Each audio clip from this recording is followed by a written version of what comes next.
Phil, I don't know how to put it other than to say that I'm kind of shocked, a little bit terrified what 2026 bodes with this gaping huge of a hole in the roster with Alex Sanabria of We Are Austin TV leaving for Spain.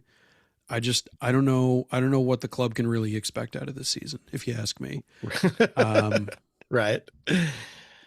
Who's going to ask all of the good questions, making all of the rest of our jobs so much easier?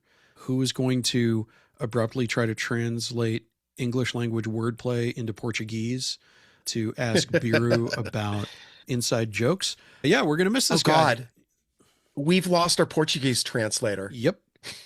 See, this is when it finally hits you. It's when you realize, oh, we're losing an entire language. Oh no. Now it really hits home. Yeah, it's gonna be sad that he's gone. I'd like to think that the press corps has benefited from his presence. He's definitely injected a professorial atmosphere, the academic level of rigor with which he interrogates his questions. If people have been wanting to see Roto cook, now I guess we got to see Hernan cook. Like, if Hernan can't bring in the right reinforcements, where does the Austin fan base find itself then? And I'm finding that Hernan is already beginning to channel Alex in his questioning. Yeah.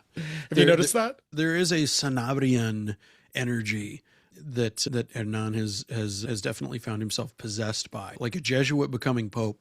He's found the right holy soccer spirit to course through his veins. And there's only one thing for Hernan left to do. What's that? Learn to speak Portuguese. Emergency podcast. They did a thing, so we gotta talk about it. Emergency podcast. It's an emergency. Emergency podcast. Shut up, oh yeah, shut up, oh yeah, shut up. Emergency podcast. It's an emergency.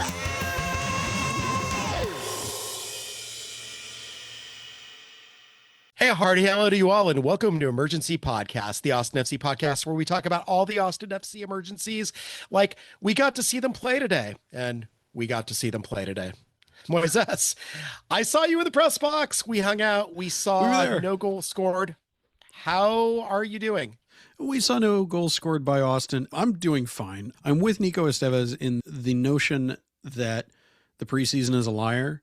You're looking at the Austin FC team that rolled out, whether take an ideal 11 out of any of the guys that played today. This is no offense to them, but you've got a bunch of missing pieces. And I'm not just talking about Brandon Vasquez, who's still going to be out for a few months, but you had saw him in the elevator though. Yeah, we saw him in the elevator on the way out. He was there with his wife and son, looking good. He's been looking real solid in the videos the club's been posting. I have no doubt that he's going to come back fit as a fiddle and nice and strong and ready to compete. But even lacking him for what one presumes is most, if not all, of the first half of the 2026 season, we were missing Owen Wolf today. We were missing Mikel Dessler, who had an adductor strain we were told about. Mateo Djordjevic was originally expected to play and woke up sick as a dog. We'll get more into that in a bit. Torres nursing a knock that he sustained while with Palmeiras. A little early for him to be doing his thing. Yeah, you don't want to just roll your new DP out immediately just so that he can play the Pigeons at home in front of a thrilling throng of the season ticket holders who could show up on a Sunday afternoon.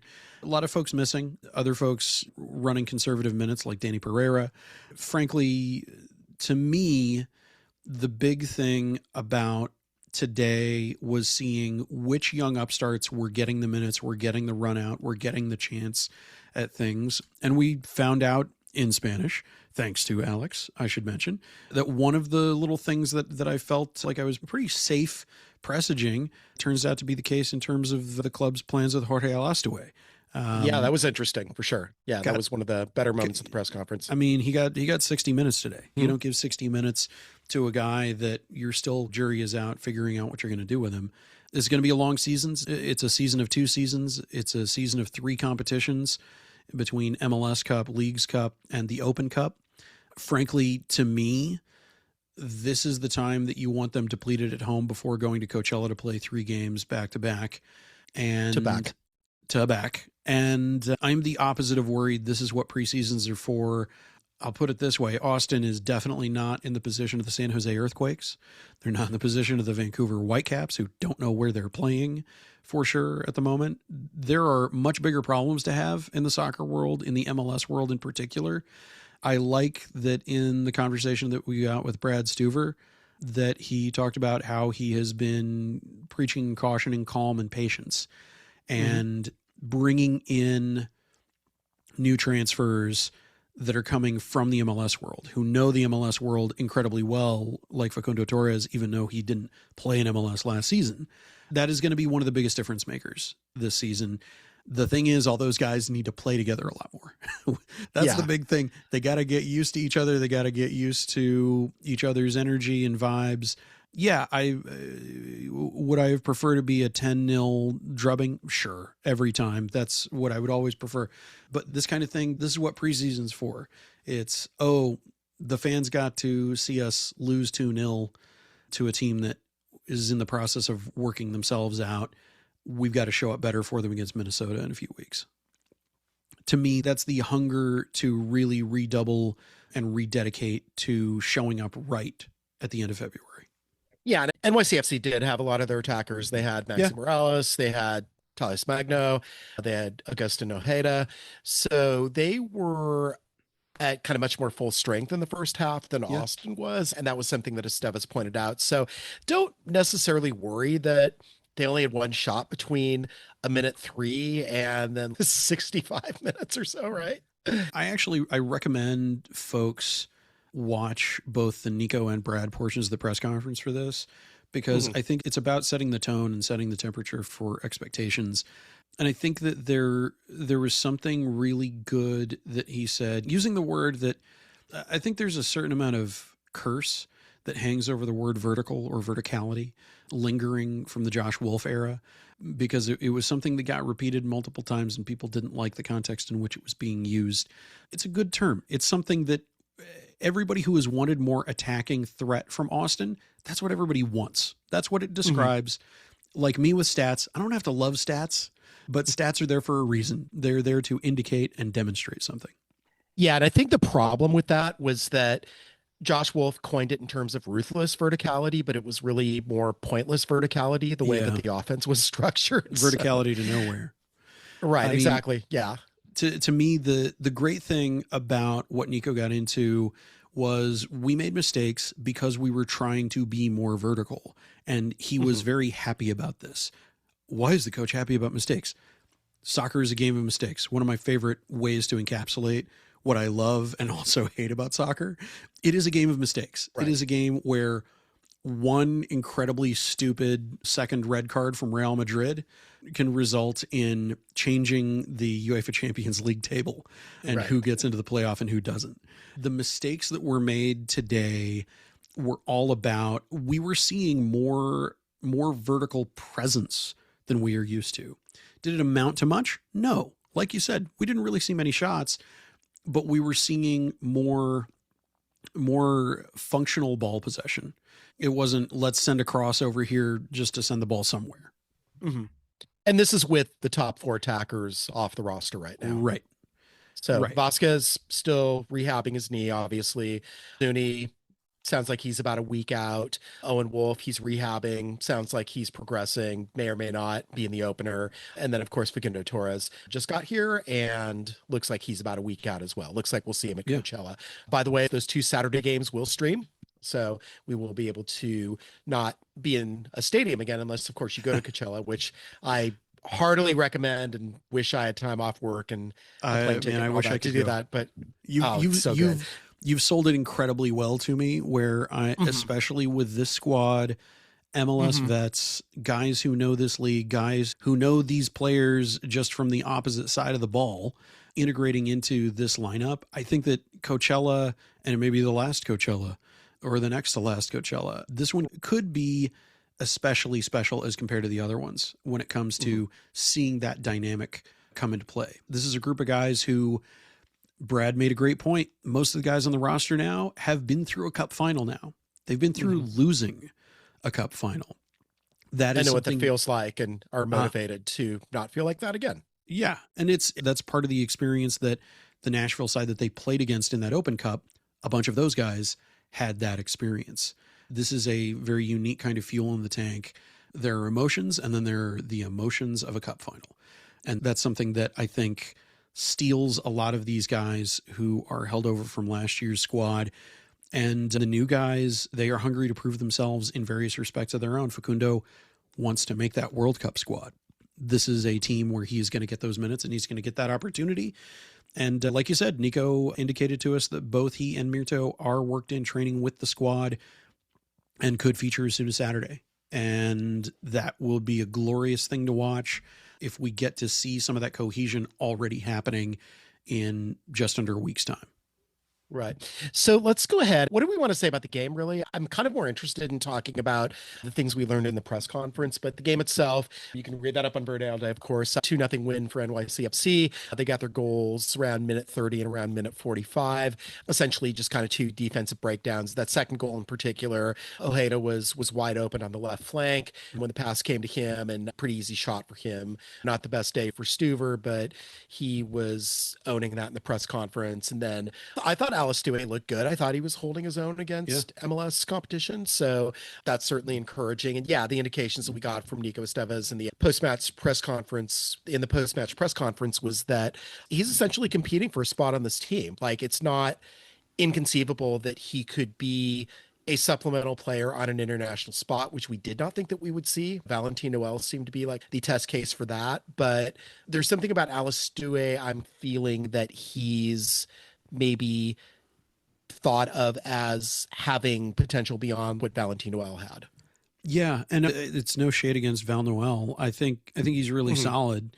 I think a piece of the issue there was they were shorter on international slots than they are now. That is definitely something that I think is what I'd use to characterize it. Right. It isn't so much that he wasn't good enough. It was that they just did not have the slot to give. And in this reworked roster that has happened a few cycles past when he found his way to the USL, now they are able to make that kind of room. And it's something that contextually, I never quite took it as Roto saying that Val was a bad player or something. It was Yeah. It was show me the international slot that I have to give this promising player. It's a shame. And unfortunately that's one of those things that, thanks to roster mistakes that preceded Roto, was just not in the cards. But now it is. That's the kind of flexibility that you want to see an Austin team having going into a multi-competition, multi-complicated year where you have multiple players that could be playing in this World Cup. Do they come back from that World Cup worse for wear? We saw what happened to Driussi in the Club World Cup, though he was not on Austin's squad because people were still paying attention to the guy. He got injured early in that Club World Cup. What happens if one of these guys getting the opportunity to play maybe for the one time in the Mundial go especially hard? How do you handle that with your roster depth? And to me, that was the biggest thing about today, was seeing extended minutes from Jorge, seeing some of the other second team guys, seeing Chuy Moreno, who's still in the academy on an amateur deal. As Nico said in the press conference, almost getting his nose broken in his first play, playing first team minutes. That's the kind of dog you want to see in these guys, right? For sure. Yeah. And again, going back to Alastuey for a second. So I think the other major difference with Noel and Alastuey is Noel was 24 that year where he was being considered as a possible add-on to the team. Alastuey is still 22. We don't necessarily know what his ceiling is. And again, we don't know what level of MLS player he could project to if he is an MLS player, but that they're considering him, that they're giving him so many minutes, I thought was interesting. Part of it is, why not? You have your top four attackers out.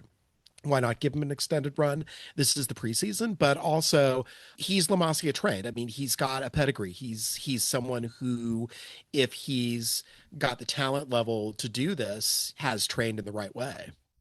That to me was the big thing when they brought him in, was just looking at his profile and knowing the way that Roto was in the process of reconceptualizing the academy, the second team, the pipeline, all of it.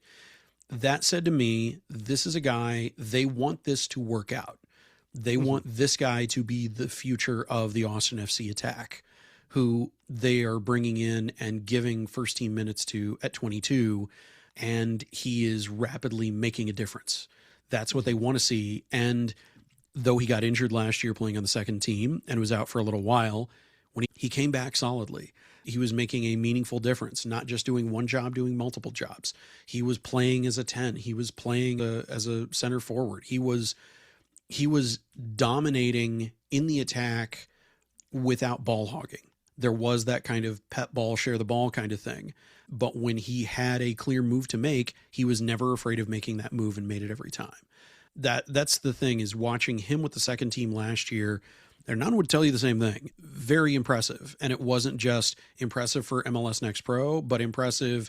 You're not just too good for third division soccer, you're too good for second division soccer. That guy and what he can do is exactly what we spent all of last season saying that Austin was missing in the final third. It was missing that sort of maintaining possession in the final third, maintaining the attacking threat, and not just passing to keeper, looking for those openings and being ruthless with attacking those openings. And one of the best moments of the game today, I think, was Alastuey's working the ball across the middle of the field in NYCFC's half. He's being pursued by an NYCFC defender. He's trying to get away, and then he gets double teamed by the referee. Look, and then I believe he megs the referee. Yeah, right? he megged the referee. But I mean, what else you do if you get somebody who's playing like a defender on you? Even if it's the ref, I guess you got to meg him. Nico had a few choice words for the ref. Ilya Sanchez had to get in between Nico and the ref a couple times. I took to calling the center ref and the ARs the Banana Men, because they were dressed like one of my favorite British superheroes, Banana Man, in nice bright yellow. Yeah, it was. There were some of those very MLS moments that I made mention in the press box of. This is still a preseason friendly, right?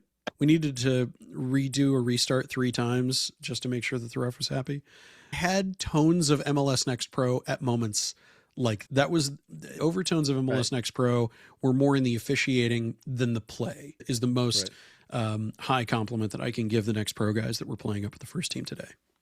Yeah. Let's get the press conference then, if there's nothing else to talk about the game. So we learned that Joseph Rosales has been playing as a winger for all of preseason. And the only reason that he was a fullback today was that Mateja Djordjevic woke up sick as a dog and had to miss the game. And so in order to make all the rotations work and the minutes work that they had allotted the various players, again, this is preseason, right? So projecting certain amount of minutes, they don't really care about results. So Rosales slotted back to fullback, but that was not the original plan. And again, this team already seems lousy with wingers, but I thought that was curious. I thought that was interesting. And I think that's bold / foolhardy maybe of Estevez to be playing him as a winger rather than a fullback where he seems to be best. But interesting, kind of curious look. We spent like the first 5 minutes of the game trying to figure out the formation, and we didn't ask Nico about that because we know what Nico would say about formations. But as we know, Phil, they're fictional. They're completely fictional. Right. They don't really exist. For people who don't know about soccer, right? Yeah. But we called what we kind of considered a 3-4-2-1. We called it the Home Depot Christmas tree. It wasn't quite your ideal Christmas fir, but roughly the same kind of shape. The one you get on December 22nd when you're scrambling, and there's like 4 trees left in there. So pick the best one. I mean, on the topic of Rosales, I'll say this. When he moved up on the wing in the second half, even though he didn't play the entire second half, he did look a bit more comfortable. He had been playing that position for a few weeks. And him playing fullback, it was more like him knocking the dust off a bit. But I wonder if, no offense to proud Welshman Eric Ramsey, formerly of Minnesota, maybe playing Rosales at fullback was not really making the greatest use of his full potential. But we didn't get to really see that because he had to play backup on the position that he was more used to playing at Minnesota and wasn't used to linking in with Heinz Eich, for example, and the other guys back there in that same way. So, yeah, I don't know. This is what preseasons are for. We'll see what happens on Saturday. Right. Anything else to jump out to you about the things that we learned? That to me was a major one. Alastuey was a major one. To me, the big thing was how forthcoming Nico is. We've had a year of getting used to Nico being forthcoming, but it still is a thing to be like, oh, the coach is actually talking and is actually talking about what the strategic plan was, what the tactics were, why he went with this, why he went with that, rather than just say, oh, well, trust me, these are just the best decisions in the universe. It is nice. It is refreshing to continue to get that kind of candor where I don't know that we would have gotten the level of detail in the environment that we were in previously. I think one of the more interesting things to me was seeing how we started in what looked like a 3-4-2-1 and then started the second half definitively in a 4-4-2. Like fully lined up as a 4-4-2, stayed lined up in a 4-4-2 for basically the entire second half, even after other multiple subs came in. But the little crumb that was mixed in there that I latched onto was Nico talking about not letting the form be formless, as I'm fond of saying, but looking at being responsive to what is lining up against them, where they're not just sticking to they are always going to be lined up in a 4-4-2. They have those players like Rosales, like Facundo, like many of these players. Like it's not just I'm rattling off a handful, but many more than I would say half of what you would consider your top choice players on this team are multi-position players that can be moved all around, not even with subs, but just in the run of play. Suddenly send John Gallagher up on the left wing. If you want a second left wing up there, they can do that. They can pose a different kind of attacking threat because of that flexibility. And it seems that all of our hypotheses and theories have borne out that that was the plan from the beginning, and that's what they are looking to execute on this season. Right. So what else do you think we learned from today?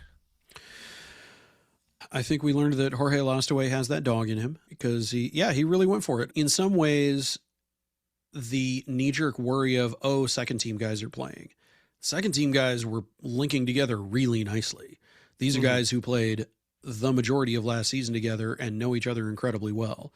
When you had Barawia on along with Irvin Torres and other teammates of his, that they didn't have a great season, but they had some great moments and they had some especially good elements of chemistry.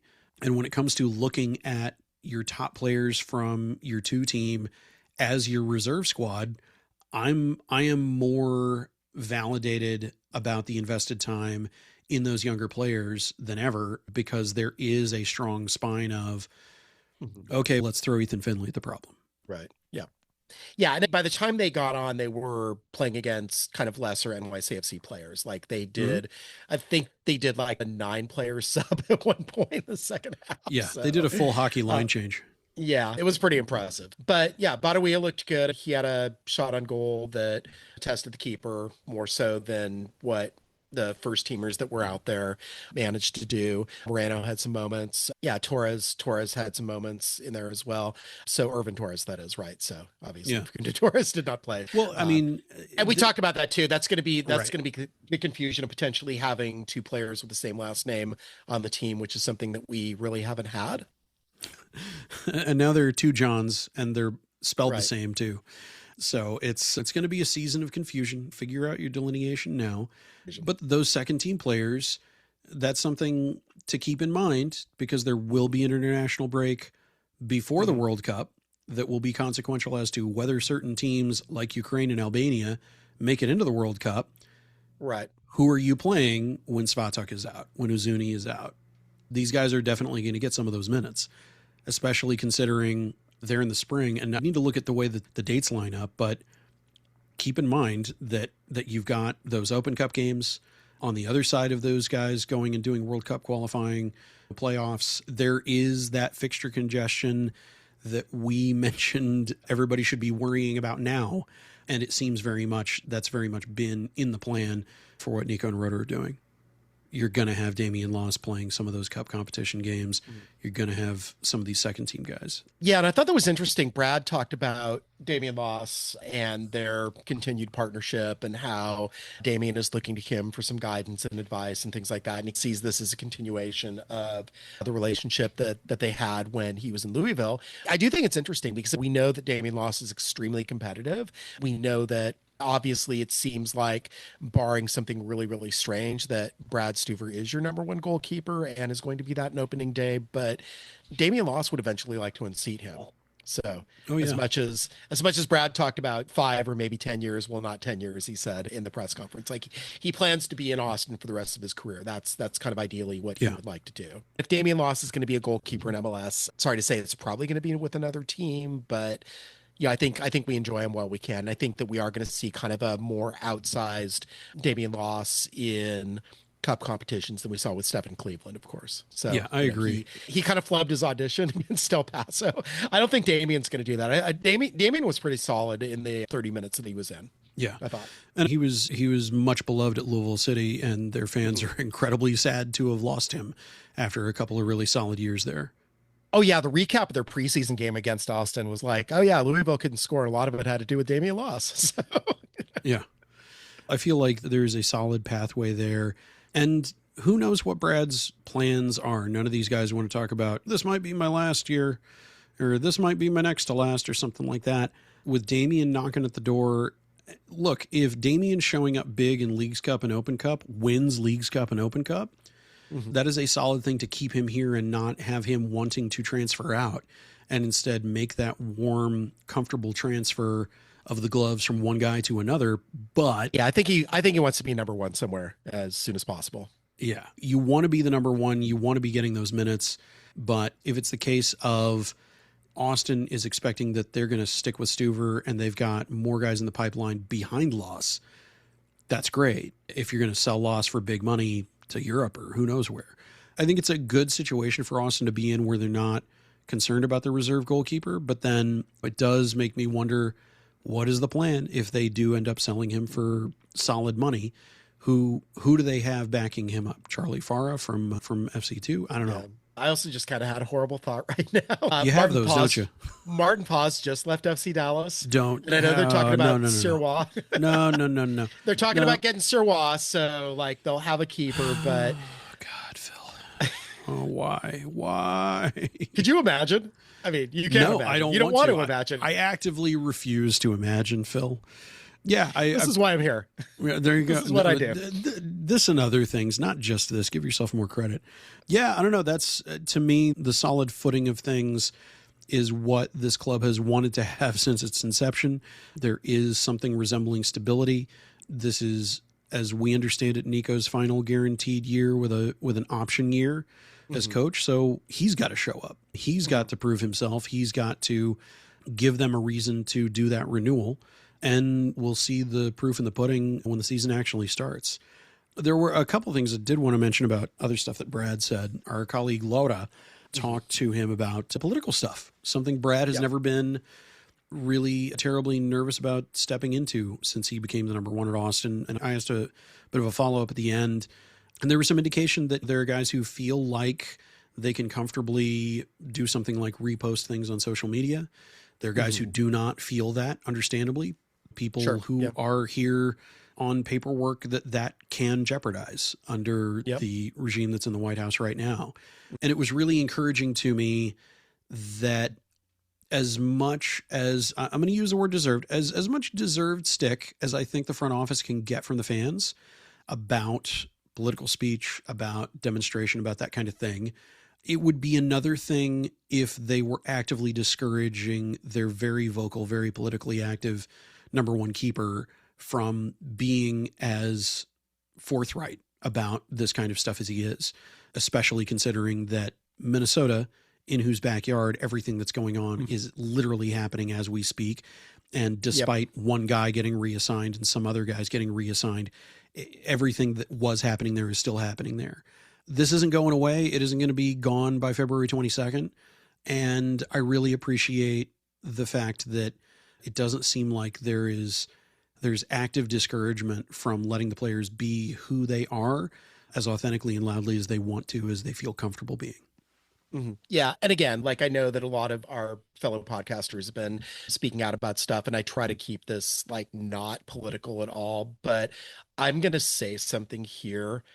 Again, the home opener is against Minnesota United. Those people from Minnesota are going through an awful lot in this. So what I want you to do as Austin fans is, if you see Minnesota fans, show them the absolute best time. Buy them beers, talk to them, hug them, be gracious hosts, because these are people that absolutely deserve to have a wonderful time. They're probably here to, in part, escape what all is happening. You're seeing it on the news. You know what's going on. So be awesome hosts and make them feel welcome and make them feel loved, because they deserve it.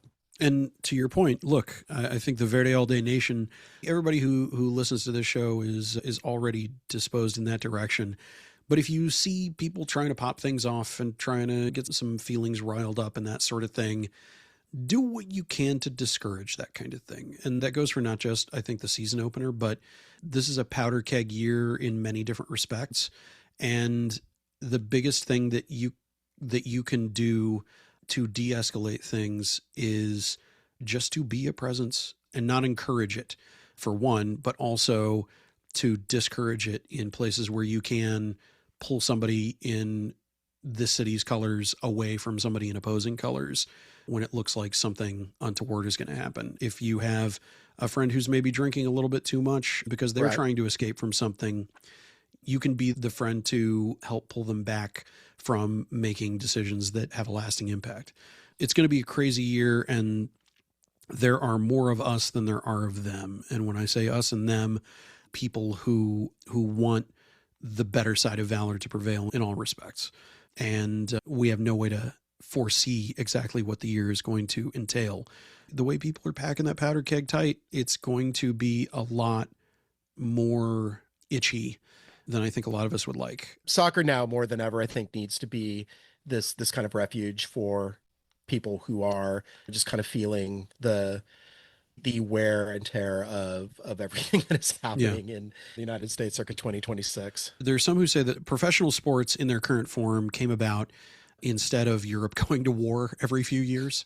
And Europe hasn't done an especially good job of actually staying out of wars necessarily. But the hope is that the simulated war can help offset the worst stuff happening, which you guys all know what the state of the world looks like. I think there's a lot that can be done without saying don't have an opinion, don't have strong feelings, don't keep quiet and move along, don't demonstrate, don't be loud.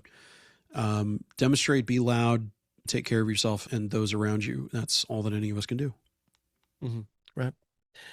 Anything else we want to hit from the most important news of the week, Phil? Delivery of the new away jerseys will begin on February 10th, we found out.